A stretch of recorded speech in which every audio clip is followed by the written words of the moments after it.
नमस्कार साथियों, मेरा नाम है पुनीत उपाध्याय और आप देख रहे हैं द यूनिक पाठशाला। आज हम बात करने वाले हैं भारत देश के विभाजन के बाद उत्पन्न हुई परिस्थितियों के बारे में। तो चलिए शुरू करते हैं। सन 1947 में 14 से 15 अगस्त की मध्य रात्रि को जब भारत आजाद हो रहा था, तब जवाहरलाल नेहरू ने हमारी संविधान सभा के एक विशेष सत्र को संबोधित करते हुए एक बहुत ही प्रसिद्ध भाषण दिया था, जिसे भाग्यवधु से चिर प्रतीक्षित भेंट या ट्रस्ट विद डेस्टिनी के नाम से जाना गया। आजादी की लड़ाई लड़ते हुए पूरा ही भारत इस पल का इंतजार कर रहा था।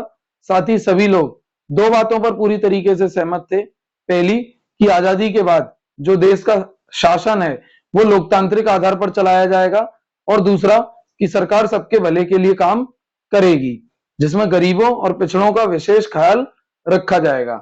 लेकिन हिंदुस्तान जिन परिस्थितियों में आजाद हुआ था, यह काम कोई भी आसान नहीं होने वाला था, क्योंकि देश तो आजाद हो गया था लेकिन बंटवारे की एक बड़ी त्रासदी अपने पीछे छोड़ गया, जिसके बाद भारत को तीन मुख्य चुनौतियों से निपटना था।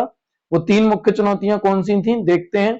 पहली जो चुनौती थी वो थी देश की विविधता में एकता रखते हुए देश की क्षेत्रीय अखंडता को कैसे बनाए रखा जाए। दूसरी चुनौती देश में लोकतांत्रिक शासन को स्थापित करने की थी। तीसरी चुनौती देश का ऐसा विकास करने की थी जिससे समाज के हर वर्ग का भला हो सके। संविधान के नीति निर्देशक तत्वों में भी लोक कल्याण की बात करके इस बात को बहुत ही स्पष्ट कर दिया गया था। अब बात विभाजन के बाद जो लोगों को एक जगह से दूसरी जगह विस्थापित होना पड़ा और उन्हें फिर से बसना पड़ा उसकी।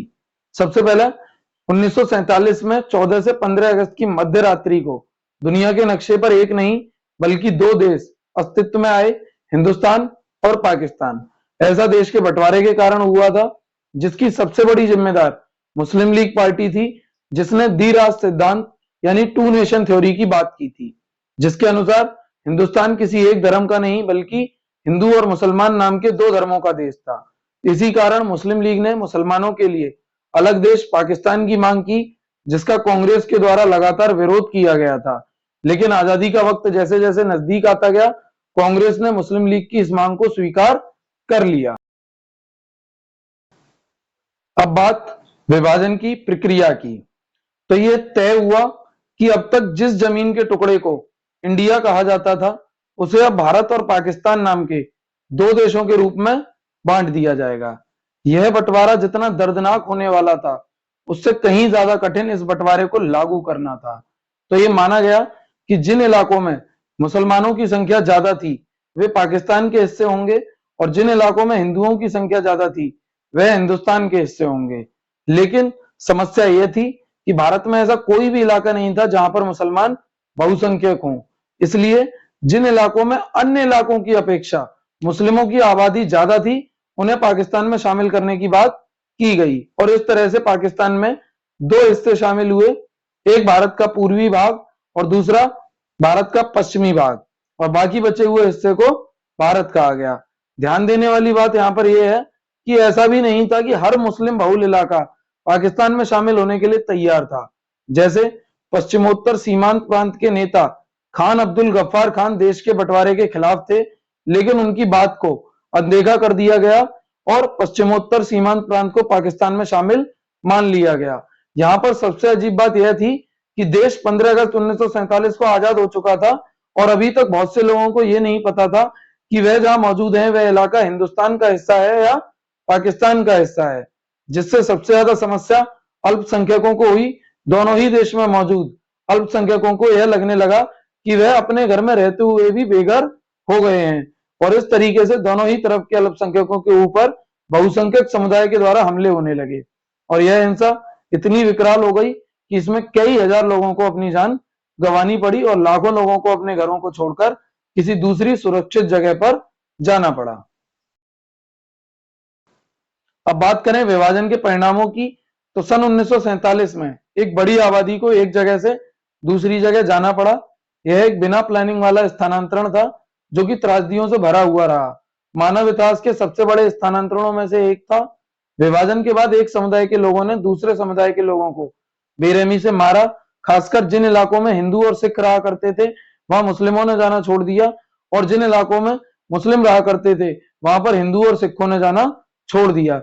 इस हिंसा के कारण दोनों ही तरफ के लोगों को मजबूरन शरणार्थी शिविरों में शरण लेनी पड़ी थी। सीमा के दोनों तरफ हजारों की तादाद में औरतों को भी अगवा किया गया, उन्हें जबरन शादी के लिए भी मजबूर किया गया और कभी कभी अगवा करने वाले का धर्म भी अपनाना पड़ा। कई बार तो खुद कई लोगों ने अपने घर परिवार की इज्जत को बचाने के लिए अपनी बहू बेटियों को जिंदा मार दिया था। भारत और पाकिस्तान के लेखकों, कवियों तथा फिल्म निर्माताओं ने विभाजन के कारण हुए विस्थापन और हिंसा से हुई त्रासदी को अपनी कविताओं, लघु कथा, उपन्यास और फिल्मों में जगह दी। विभाजन के कारण सिर्फ वित्तीय संपत्तियों का ही बंटवारा नहीं हुआ, बल्कि टेबल, कुर्सी, टाइपराइटर के साथ साथ रेलवे के कर्मचारियों का भी बंटवारा हुआ। बंटवारे के कारण लगभग 80 लाख लोगों को एक जगह से दूसरी जगह विस्थापित होना पड़ा। इस त्रासदी में लगभग 5 से 10 लाख लोगों को अपनी जान गंवानी पड़ी थी। साथ ही विभाजन तो धर्म के आधार पर हुआ था, लेकिन भारत हिंदू राष्ट्र नहीं बना। जैसे मुस्लिम लीग ने मुसलमानों के लिए अलग देश की मांग की थी, वैसे ही भारत में भी कई ऐसे हिंदूवादी संगठन थे जो भारत को हिंदू राष्ट्र बनाने की मांग कर रहे थे।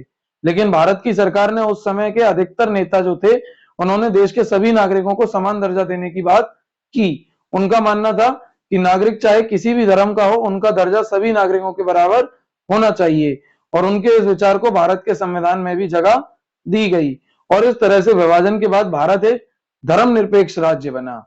तो आज की वीडियो में इतना ही था। अगले भाग में हम आपसे बात करेंगे रजवाड़ों के विलय के बारे में, यानी जो प्रिंसली स्टेट थे उनका इंक्लूजन इंडिया में कैसे हुआ। धन्यवाद।